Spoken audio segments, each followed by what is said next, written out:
हरे कृष्णा। हम लोग आज पुनः एकत्रित हुए हैं भगवान की मुख निश्चित वाणी को श्रवण करने के लिए। भगवान ने अर्जुन के माध्यम से भगवत गीता का जो दिव्य ज्ञान हम जगतवासियों को उपलब्ध करवाया है। हम तृतीय अध्याय को श्रवण करना आरंभ किए थे, जहां पर भगवान अर्जुन को अभी कर्म योग के लिए प्रोत्साहन दे रहे हैं। भगवान पूर्व अध्याय के अंदर अर्जुन को बुद्धि योग की शिक्षा दे चुके हैं और बुद्धि योग को अर्जुन अपनी अंडरस्टैंडिंग से कुछ और समझा है। इसलिए इस अध्याय के अंदर भगवान अर्जुन को ठीक रूप में कर्म योग की श्रेष्ठत्व को बतला रहे कि अर्जुन, तुम्हारे लिए कर्म योग ज्यादा उपयुक्त है, इसलिए तुम कर्म योग का आश्रय लो। अर्जुन ने मन में यह विचार धारणा रख ली है कि बुद्धि योग मतलब युद्ध करने से बच जाना, ज्ञान का आश्रय लेकर के अकर्म को अपनाना, जहां पर उसे युद्ध करना नहीं पड़ेगा। तो भगवान उस क्लैरिफिकेशन देते हुए हम श्रवण कर रहे थे। तीसरे श्लोक के अंदर वर्णन करते हैं कि दो तरह के योग होते हैं, कर्म योग और ज्ञान योग। और भगवान ने इस श्लोक के अंदर ये भी बताया था कि कैसे ज्ञान योग श्रेष्ठ है। लेकिन चौथे श्लोक के अंदर भगवान ने पुनः स्पष्ट कर दिया कि अर्जुन, तुम जो ज्ञान योग की परिभाषा समझ रहे हो, वास्तव में वो ज्ञान योग नहीं है। कर्म नहीं करना वो ज्ञान योग नहीं कहा गया है। भगवान ने स्पष्ट किया था, न कर्मणा मनारंभा नैष्कर्म्य पुरुष श्नुते, कि तुम यदि कर्म से विमुख हो जाओगे, अगर कर्म करने से बच रहे हो तो उसके माध्यम से भी कर्म फल से बच नहीं सकते। जैसे कि केवल मात्र बाहरी संन्यास ग्रहण करने से सिद्धि नहीं होती, वैसे ही केवल मात्र कर्म न करने से कर्म फल से बचा नहीं जाता। इस बात को भगवान ने पूर्ण 3.4 के अंदर स्पष्ट किया था। हम लोग पहले श्रवण कर रहे थे इस बात को। भगवान ने ये श्लोक इसलिए कहा है क्योंकि अर्जुन को ये बात स्पष्ट कर देना चाह रहे हैं कि ज्ञान योग कर्म योग से श्रेष्ठ तो है, लेकिन ज्ञान योग की श्रेष्ठता उसके बाहरी वेश के कारण नहीं है। एक योगी, एक साधु, वो केवल मात्र बाहरी वेश धारण करके यदि ज्ञान योग का अवलंबन कर रहा है और आंतरिक शुद्धि नहीं है, तो ऐसे में और ज्यादा दुर्गति होती है। भगवान इसलिए कहना चाह रहे हैं कि मैं तो कोई ये सोचे यदि कि कर्म से तो कर्म करने से बंधन प्राप्त होगा, तो मैं कर्म ही नहीं करूंगा, संन्यास ग्रहण कर लूंगा। तो भगवान ने इसलिए कहा कि नहीं, ऐसा करने से नहीं चलेगा। भक्ति का दिखावा या फिर संन्यास का दिखावा करना, बल्कि वो तो और ज्यादा भयानक है। अर्जुन, आंतरिक शुद्धि जरूरी है। और हम लोग पहले श्रवण कर रहे थे किस प्रकार कि जो व्यक्ति आंतरिक शुद्धि को लक्ष्य नहीं करके केवल मात्र मनमाने ढंग से आचरण करता है, तो श्रुति शास्त्र विधि बिना पंचरात्र विधि बिना उत्पात एवं कल्पते, वो केवल मात्र उत्पात ही होता है ना। अभी भगवान ने 5वें श्लोक में इस बात को और स्पष्ट कर रहे हैं, नहीं कश्चित् क्षणम अपि जातु तिष्ठत्य कर्म कृत कार्यते हि वश कर्म सर्व प्रकृतिर्जैर्गुणे। भगवान इस श्लोक के अंदर ये बात और स्पष्ट कर दे रहे हैं कि अर्जुन, तुम जो कर्म से बचना चाह रहे हो, वास्तव में एक क्षण के लिए भी कोई भी कर्म करे बिना रह ही नहीं सकता।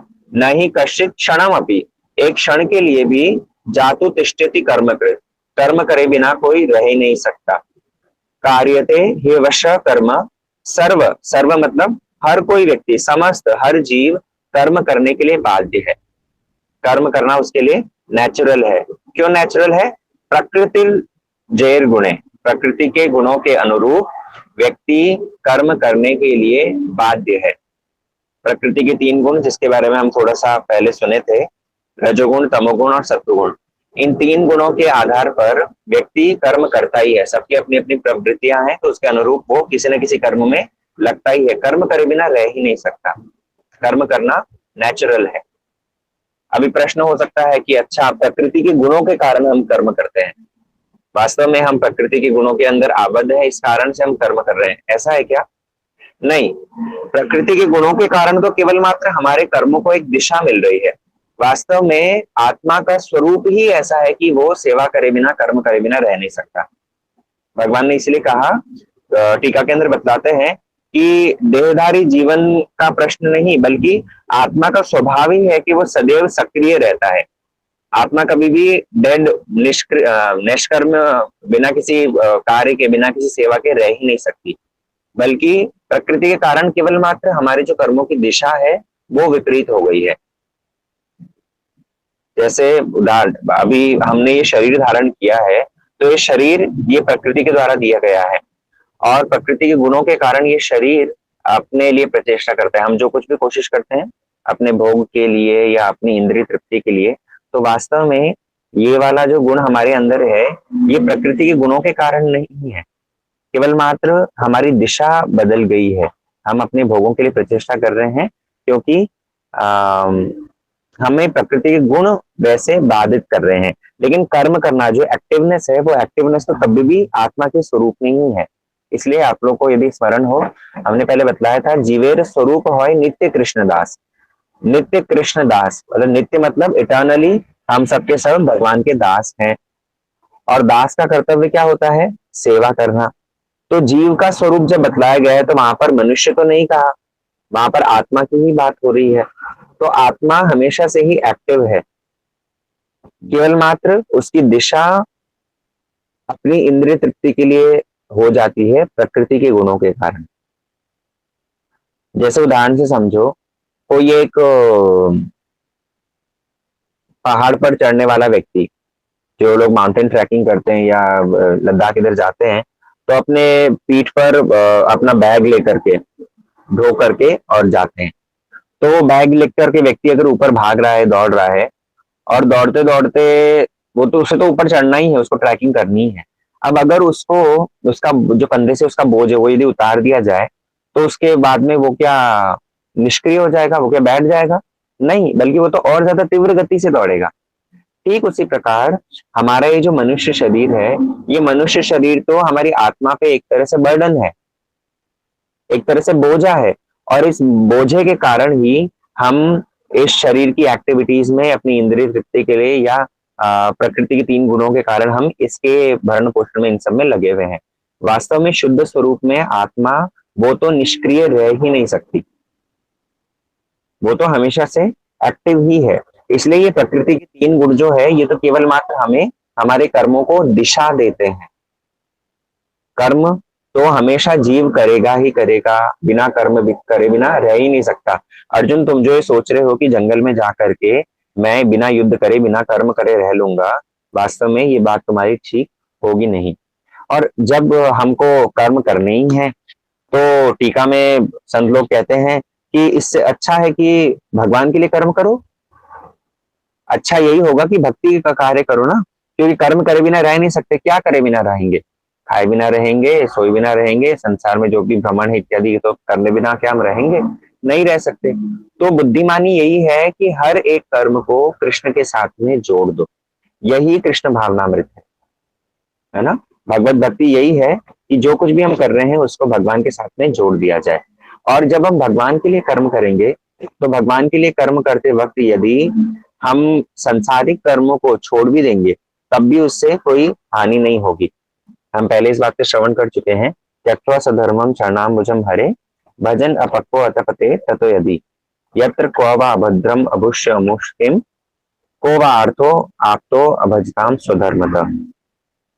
भागवतम के अंदर बतलाया गया है कि व्यक्ति यदि अपने त्यक्त्वा स्वधर्मम चरणाम्बुजम हरे, भगवान की भक्ति के लिए यदि कोई अपने स्वधर्म का, स्वधर्म मतलब वर्ण और आश्रम के अनुरूप जो उसका धर्म है, वो यदि वो त्याग भी दे, लेकिन भगवान का भजन कर रहा है, और भगवान का भजन करते करते यदि उसे सिद्धि भी लाभ नहीं हुई, तब पर भी क्या हानि है?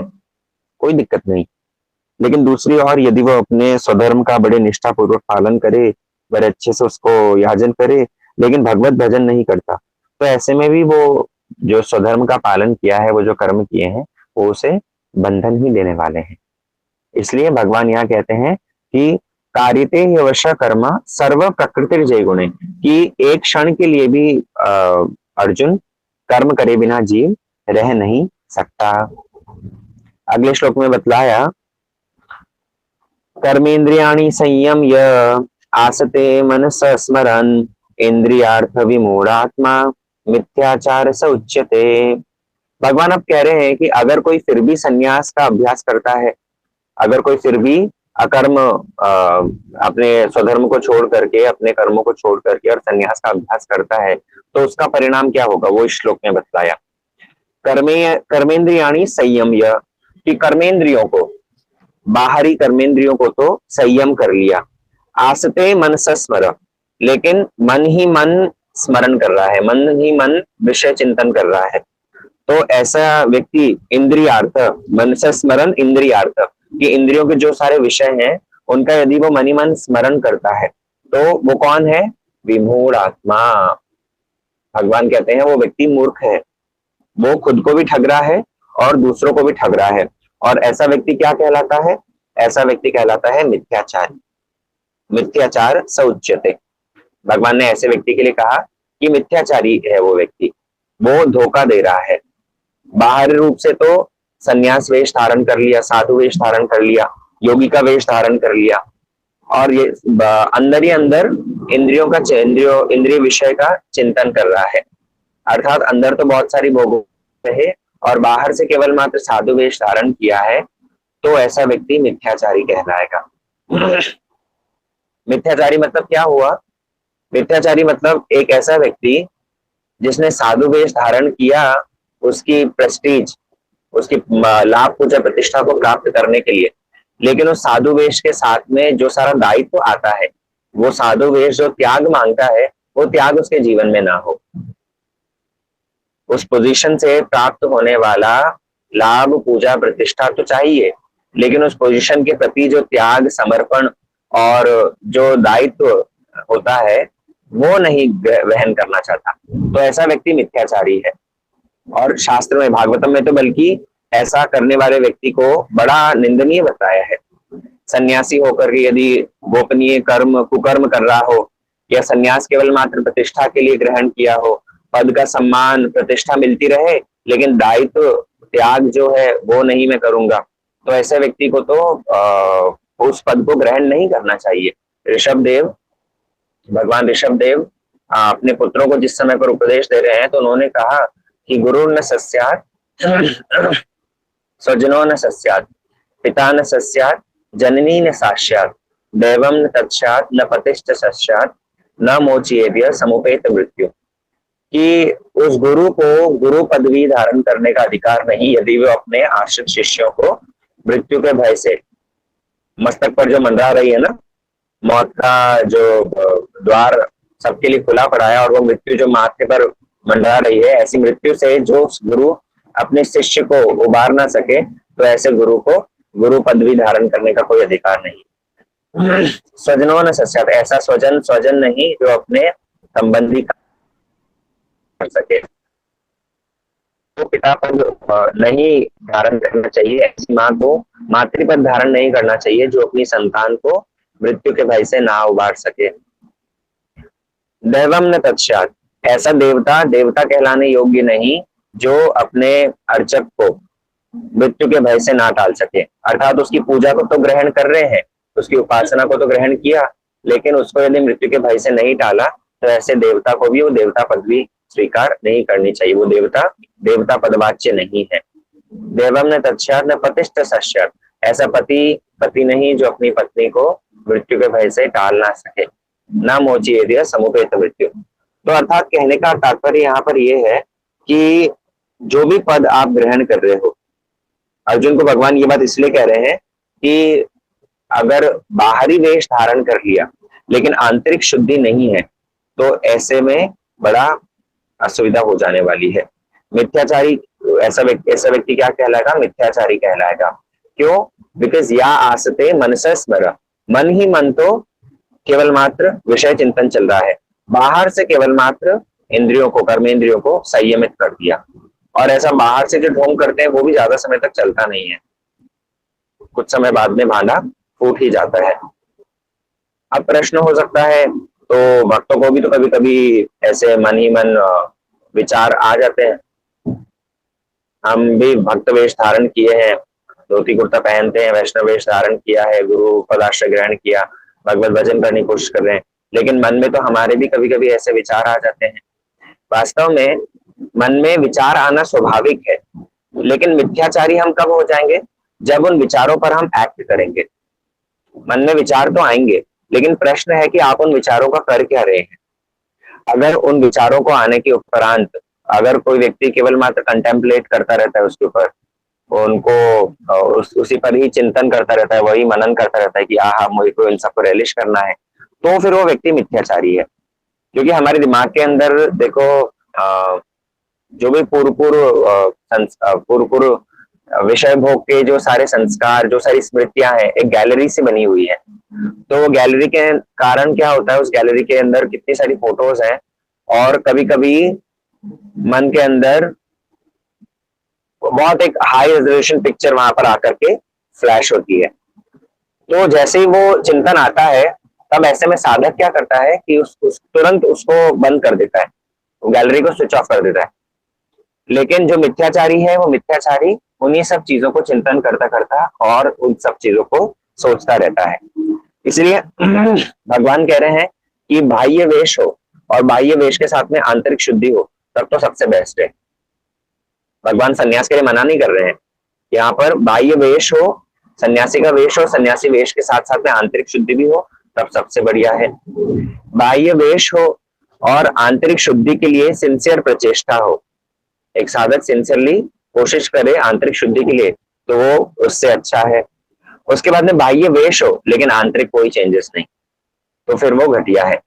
और बाह्य वेश हो लेकिन किस लिए, बाह्य वेश केवल मात्र और ज्यादा विषय भोग की प्राप्ति के लिए, तो ऐसा व्यक्ति मिथ्याचारी है। थर्ड और फोर्थ में क्या डिफरेंस है कि बाह्य वेश के साथ में थर्ड वाले के अंदर कोई आंतरिक चेंजेस नहीं है, उसके लिए कोई प्रचेष्टा भी नहीं है। लेकिन चौथे वाले व्यक्ति ने तो बाह्य वेश, संन्यास वेश धारण ही इसलिए किया ताकि उसके लिए विषय भोग सुलभ हो जाए, लाभ पूजा प्रतिष्ठा बिल्कुल दौड़ी दौड़ी चले आए, है ना। इसलिए ऐसे व्यक्ति से बचना होगा। ऐसा व्यक्ति वो कभी कभी पर हो सकता है बहुत साधु जैसा आचरण भी करे या बहुत अच्छे सिद्धांत की बातें भी कहे, लेकिन तब पर भी ऐसे व्यक्ति से बचना होगा, है ना। भगवान सन्यास के लिए मना नहीं कर रहे हैं यहाँ पर, क्योंकि ये वर्ण और आश्रम की जो व्यवस्था है ये भी भगवान ने ही बनाई है। चत्वारस्ते भगवान ने वर्णन किया कि मेरे शरीर से ही मुख बाहुर उरुपादेभ्य पुरुषस्य आश्रमे सह, ये 4 वर्ण और 4 आश्रम ये मेरे शरीर से ही निकले हैं, और ये वर्ण और आश्रम की व्यवस्था स्वयं भगवान ने ही करी है। लेकिन भगवान यहाँ पर जो मिथ्याचारी की बात कह रहे हैं वो वास्तव में ये बतलाने के लिए कह रहे हैं कि कंपैरिजन कर्म योग और ज्ञान योग के बीच में हो रहा है। पहले भगवान ने तृतीय श्लोक के अंदर ये स्पष्ट कर दिया है कि 2 तरह के योग होते हैं, कर्म योग और ज्ञान योग। तो यहाँ पर कंपैरिजन जो हो रहा है इन दोनों के अंदर हो रहा है। वास्तव में भक्त लोग भी संन्यास लेते हैं, आपने हमारे मठ मंदिरों में देखा होगा बहुत सारे सन्यासी हैं। तो वास्तव में वो सन्यासी लोग उनके लिए सिद्धांत क्या है, सर्वधर्मान परित्यज्य माम एकम शरणम व्रज। भगवान 18वें अध्याय में जो कहते हैं सब कुछ त्याग करके मेरी शरण में आओ, उनके लिए तो वो सिद्धांत है, वो फिलॉसफी है। लेकिन जो केवल मात्र बाह्य रूप में संन्यास ग्रहण करके कर्मेंद्रियों को संयमित करके और मनी मन विषय चिंतन करते हैं, ऐसे मिथ्याचारी को भगवान अच्छा नहीं बतलाते। भक्ति के अंदर तो संन्यास आश्रम भक्ति मतलब भक्त अगर संन्यास भी ग्रहण करता है तब भी वो तो भगवत भक्ति के अंगों का ही पालन करेगा।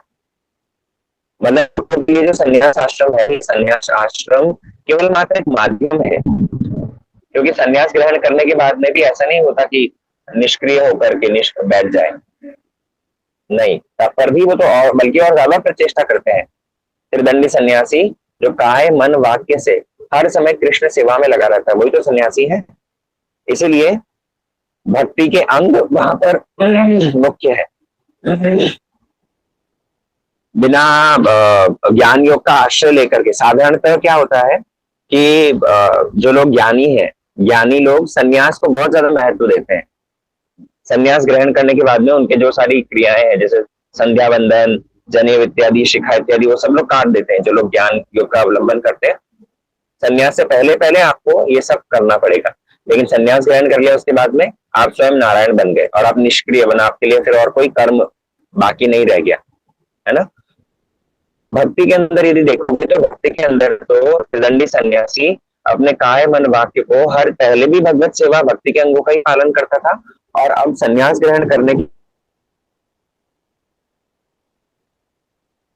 पालन करता है ना। तो ज्ञान योग का मतलब अकर्म नहीं है, वहां पर निष्क्रियता नहीं है।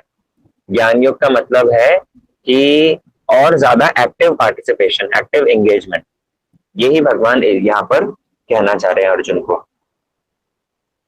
अगले श्लोक में भगवान वर्णन करते हैं, यस्तु इंद्रियाणि मनसा नियम आरभते अर्जुन कर्मेंद्रिय कर्म योगम आसक्त सविषयते विशिष्यते। भगवान इस श्लोक में वर्णन करते हैं कि देखो अर्जुन, यदि कोई व्यक्ति इंद्रियों का संयम, बाहर इंद्रियों का, कर्मेंद्रियों को संयम करके और मनी मन स्मरण करता है तो ऐसा व्यक्ति तो मिथ्याचारी है। दूसरी ओर यदि कोई अपने ज्ञानेंद्रियों को संयम करते हुए कर्मेंद्रियों को नियुक्त करता है, अर्थात कर्म को करता है, दूसरी निष्ठावान व्यक्ति अपने मन द्वारा कर्मेंद्रियों को वश में करता हुआ प्रयत्न करता है और कर्म योग का आश्रय लेता है, मतलब अपनी इंद्रियों को एक पॉजिटिव एंगेजमेंट देता है, तब क्या होगा, उसके माध्यम से उसको प्योरिफिकेशन का चांस मिलता है, उसके माध्यम से उसकी शुद्धि होती है और ऐसा व्यक्ति श्रेष्ठ बतला है भगवान ने। संन्यास ग्रहण करके, ज्ञान योग का अवलंबन करके और बाहर से तो ऐसा दिखला दे कि हम कुछ नहीं करते हैं, हमारे संसारिक कोई भी कर्म नहीं है, लेकिन मन ही मन अगर इंद्रियों का, इंद्रिय विषयों का चिंतन हो रहा है तो ऐसा व्यक्ति मिथ्याचारी है। दूसरी ओर यदि कोई मन में जैसा भी है लेकिन अपनी इंद्रियों को संयमित करते हुए एक कर्मेंद्रियों को पॉजिटिवली एंगेज कर रहा है तो ऐसा व्यक्ति श्रेष्ठ है। भगवान इस श्लोक में ये बात को स्पष्ट कर दे रहे हैं कि ऐसा व्यक्ति श्रेष्ठ है, क्योंकि उसने कर्मेंद्रियों को नियुक्त तो किया, कर्म करे बिना, भगवान ने 5वें श्लोक के अंदर स्पष्ट कर ही दिया है कि एक क्षण के लिए भी व्यक्ति कर्म करे बिना रह नहीं सकता। तो इस सत्य को एक्सेप्ट करते हुए, इस सत्य को स्वीकार करते हुए यदि कोई व्यक्ति अपनी कर्मेंद्रियों को नियुक्त करता है तो वो ज्यादा बेटर है ज्ञान के द्वारा। प्रश्न हो सकता है कि जब तक डिटैचमेंट नहीं है तब तक कैसे हम या कर्मयोग के अंदर नियुक्त होंगे।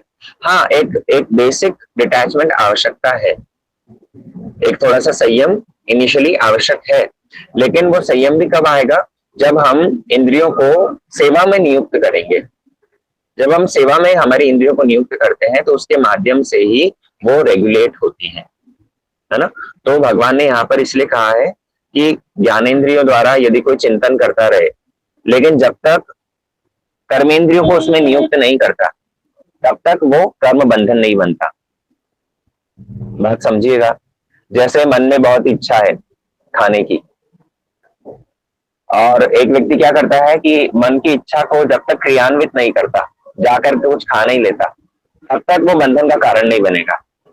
अवश्य ही मन में इच्छा आने से, मतलब ज्ञानेंद्रियों से विषय चिंतन होने के कारण कंटेमिनेशन होगा, मन दूषित हो जाएगा, लेकिन जब तक कर्मेंद्रियां उसके अंदर नियुक्त नहीं होती तब तक कर्म बंधन नहीं बनेगा। जैसे व्यक्ति के सपोज खाने की इच्छा थी, बहुत इधर उधर का खाना, भोजन करने की इच्छा है, तो अगर वो जाते ही तुरंत किसी रेस्टोरेंट में गया और अनाप शनाप पूरा अपना पेट भर लिया इधर उधर की चीजों से, तो सबसे पहली बात तो भगवान को बिना निवेदन किए खाया है तो उसका कर्म बंधन होगा, और शारीरिक रूप से भी बहुत सारा अनाप शनाप खाया है तो शरीर को भी हानि होगी।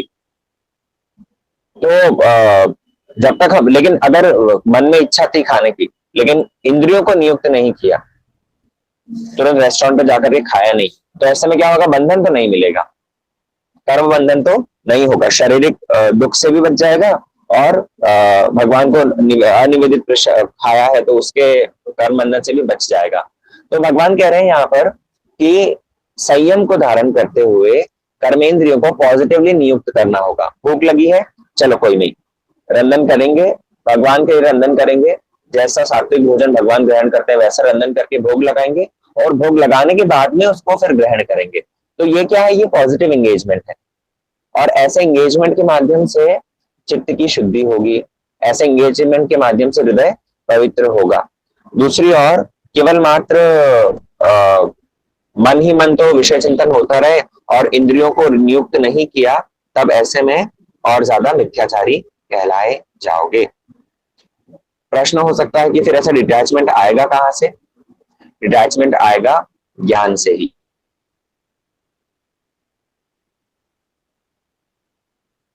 इसलिए कर्मेंद्रियों को नियुक्त करना मतलब संयमित नियोजन करना है। खाना सोना सब कुछ करना है, लेकिन कृष्ण के विषय हर चीज भक्त की। श्री कृष्णाचंद्र ठाकुर वर्णन करते हैं कि भक्त की प्रत्येक क्रिया ही भगवान के लिए होती है। अब भक्त यदि सवेरे में शौच क्रिया भी करता है तो शौच क्रिया भी एक भक्ति का अंग हो जाता है। क्यों? क्योंकि उसका उद्देश्य है कि शरीर की शुद्धि करने के उपरांत मैं भगवान की सेवा करूंगा, मंदिर में जाऊंगा, ठाकुर जी की मंगल आरती होगी। तो इस उद्देश्य से वो सवेरे उठ करके शौच क्रिया में भी यदि जा रहा है तो वो भी एक भक्ति का अंग ही है। इसलिए भगवान यहाँ पर वर्णन कर रहे हैं कि कर्मेंद्रियों को ठीक से नियुक्त करना है। कर्मेंद्रिय कर्म योगस्तक कि अनासक्त होकर के भक्ति के अंदर नियुक्त करना होगा इंद्रियों को, यही बुद्धिमानी है। साधु वेश के साथ में रिस्पॉन्सिबिलिटी है। जैसे कभी काफी लोग जो है बाह्य वेश धारण कर लेते हैं, साधु वेश धारण कर लिया, लेकिन साधु वेश किस लिए है? वो कृष्ण भक्ति के लिए है। साधु तो बन गए, साधु का लोग सम्मान कर रहे हैं, लेकिन वास्तव में साधु कौन है इस चीज को पहचानना पड़ेगा। साधु का सम्मान करने वाले को भी पहचानना पड़ेगा, और जो साधु सम्मान ग्रहण कर रहे हैं उसको भी दायित्व है, उसको दोनों के ऊपर रिस्पॉन्सिबिलिटी है। साधु का सम्मान करने वाले के ऊपर तो ये रिस्पॉन्सिबिलिटी है कि जो प्रकृत साधु है उसी का सम्मान करें, और जो साधु बन करके सम्मान ग्रहण कर रहे हैं उनके ऊपर यह दायित्व है कि हम इस सम्मान के योग्य बने, है ना। इसलिए धाम में प्राय देखने को मिलता है ना, वृंदावन जाएंगे काफी लोग ऐसे लाल वस्त्र पहन करके साधु वेश धारण करके जटाजूट धारण करके घूमते हैं, लेकिन संध्या होते ही सब तरह के कामों में भी लिप्त हैं। तो ऐसे नामधारी साधु बनने से बात नहीं बनेगी। साधु हर वस्तु भगवान से जोड़ता है ना। इसलिए भगवान ने यहाँ नियोजित करने की बात करी है। कर्मेंद्रिय कर्म योगस्थ कि हर कर्म को अनासक्त होकर के मुझसे जोड़ दो, कर्म योग में नियुक्त हो जाओ। भगवान की सेवा के लिए अगर भले कोई असुविधा भी हो, भक्तिवंत ठाकुर ने तो इतना तक कहा है कि तुम्हारे सेवाए दुख होए जतो सेव तो परम सुख, कि अगर भगवान आपकी सेवा में है, प्रभु आपकी सेवा में मुझे कोई असुविधा भी होती है, वो असुविधा भी बल्कि मेरे लिए परम सुख का कारण है। इसलिए ऐसे बाह्य वेश के साथ साथ आंतरिक भजन वो जरूरी है। बाह्य वेश हम किस लिए धारण करते हैं? बाह्य वेश धारण करते हैं ताकि हमारे आंतरिक भजन को सपोर्ट मिले। जैसे वैष्णव वेश धारण किया, धोती कुर्ता इत्यादि पहनते हैं, तिलक लगाते हैं, तो ये बाह्य वेश है। ये बाह्य वेश हमारे आंतरिक भजन को सपोर्ट करता है। हम स्वयं ही जब ऐसे बाह्य वेश में होंगे, साधु वेश में होंगे, तो ऐसे दुराचार वाली जगहों पर जाने से बचेंगे। कहीं शराब का ठेका इत्यादि कुछ भी मतलब ऐसे गलत स्थान होंगे तो वहां से अपने आप ही ये वेश हमें जाने से रोकेगा, है ना। तो भगवान यहाँ इसी बात का वर्णन कर रहे हैं कि मिथ्याचारी वो है जो मनी मन स्मरण करता रहे, बाहर से साधु वेश धारण कर लिया, और बुद्धिमान भक्त वो है, कर्मयोग का आश्रय लेने वाला व्यक्ति वो है जो कि मन के अंदर कुछ संयम रखते हुए इंद्रियों को पॉजिटिव एंगेजमेंट प्रदान करे। अब आगे के श्लोक में भगवान क्या वर्णन करते हैं वो हम फिर आगामी क्लास में श्रवण करेंगे। ठीक है, आज के सत्र को यहीं विश्राम देते हैं। वांछा कल्पतरुभ्यश्च कृपा सिंधुभ्येव च पतितानां पावनेभ्यो वैष्णवेभ्यो नमो नमः।